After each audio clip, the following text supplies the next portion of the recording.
Every single week in the clinic, I see something that most people would find surprising. I meet people who are trying so hard to get healthy. They've tried diets, they've bought supplements, they've joined gyms, they've followed advice from the internet, and yet nothing really changes. Then I meet another group of people. They are not doing anything extreme. No perfect diets, no complicated routines.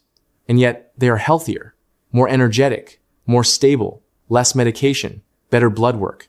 And every time I see this contrast, I'm left with one question. Why does trying harder not always lead to getting healthier? My name is Dr. Miles, and I've been practicing medicine for over 13 years. And I want to make something very clear in this video. Most people are not failing at health because they are lazy. They are failing because they were never taught what actually matters. So in the next few minutes, I'm going to simplify it for you. Not theory, not trends, just what actually works in real human biology. Before we begin, if this kind of content helps you understand your health in a clearer way, make sure you subscribe. A lot of people watch and move on, but consistency with the right information is what actually changes outcomes. Now let's get into it. Because real health is not complicated, but it is often misunderstood. Step 1. Stop trying to fix everything at once. The first mistake people make is thinking health is about fixing everything at the same time. Diet, exercise, sleep, stress, weight, energy. So they try to overhaul their entire life in 1 week. And what happens? They burn out because the human body does not respond well to extreme short-term change. It responds to small, repeated signals over time. In medicine, we see this clearly. The people who improve the most are not the ones who do everything perfectly. They are the ones who do a few things consistently. Health is not intensity. It is direction. Step 2. Your body only has 4 real systems that matter. If you remove all the noise, your health is basically controlled by 4 systems. Your metabolism, your muscles, your nervous system, your recovery. That's it. Everything else is secondary. And if even one of these systems is weak, your health starts to feel off. Low energy, weight gain, brain fog, poor sleep, constant fatigue. Most people think these are separate problems. They are not. They are signals from the same system breakdown. Step 3. Metabolism, the hidden foundation of energy. Let's start with metabolism. Most people think metabolism is about weight. It's not. It is your body's ability to convert food into usable energy efficiently. When metabolism is healthy, you feel steady energy throughout the day. When it is not, everything feels harder than it should. One of the earliest signs of metabolic dysfunction is something many people ignore. Energy crashes after meals. That is not normal aging. That is a sign your body is struggling with blood sugar regulation. And over time, this develops into insulin resistance, a condition where your cells stop responding properly to energy signals. This doesn't happen overnight. It builds silently over years. But here's the important part. Metabolism is one of the most responsive systems in your body.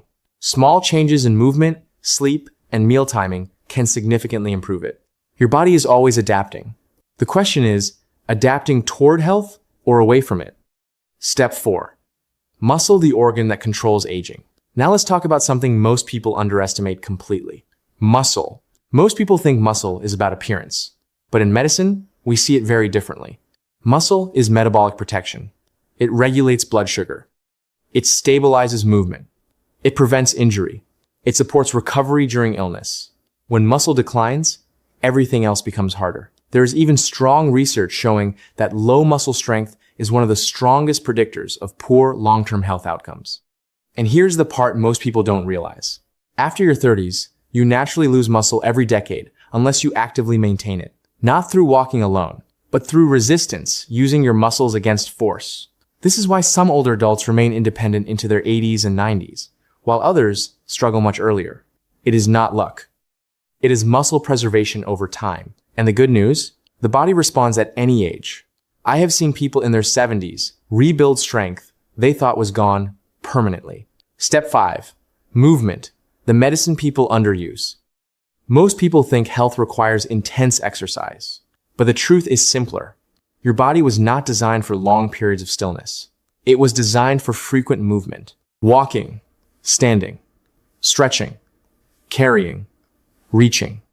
not just workouts, but activities spread throughout the day. Even small movement after meals can significantly improve blood sugar control. But beyond metabolism, movement also affects something deeper: your mood and mental clarity. In clinical practice, we often underestimate how strongly movement affects emotional state. People who walk regularly tend to sleep better, think clearer, and feel more stable emotionally. Not because movement is fitness, but because movement is a biological signal of safety. Stillness for long periods signals the opposite. Step 6. Stress the system that controls everything else. If there's one factor that quietly influences every system in your body, it is stress. Stress is not inherently bad. Short bursts of stress are useful, but chronic stress is different. It keeps your body in a constant state of alert. Over time, this affects sleep, digestion, metabolism, immune function, and even decision-making. One of the most important things to understand is this: when stress becomes chronic, your body prioritizes survival over repair. That means healing slows down. Recovery slows down. Even motivation changes. This is why people under stress often know what they should do, but struggle to do it. It is not a lack of discipline. It is nervous system overload. The goal is not to eliminate stress completely. That is impossible. The goal is to create recovery states consistently: sleep, breathing, walking, connection, rest. Balance is the real medicine. Step 7. Recovery, the most ignored part of health. Most people focus on action. Very few focus on recovery. But in biology, improvement happens during recovery, not during stress. Muscle grows during rest. The brain consolidates memory during sleep. Metabolism resets between meals. If recovery is poor, no amount of effort fully works. This is why sleep is not optional. It is a biological requirement for repair, and yet it is the first thing most people sacrifice. You cannot outwork poor recovery. You can only compensate for it temporarily. If you take everything from this video and simplify it, health is not about doing everything perfectly. It is about repeating a few correct patterns over time. Move your body regularly. Protect your muscles. Stabilize your metabolism. Manage stress. Prioritize recovery. That is it. Not complicated, but powerful when done consistently. And this is where most people miss the point. They think health comes from big changes. But in reality, it comes from small decisions repeated for years. I've seen people completely transform their health, not because they did something extreme, but because they finally stayed consistent with what actually matters. And if you are starting today, you are not behind. You are simply at your starting point. And that is enough. If you get value from this, make sure you subscribe. Because understanding health is one thing, but staying consistent with it is what actually changes your future. This is Dr. Miles, and I'll see you in the next one.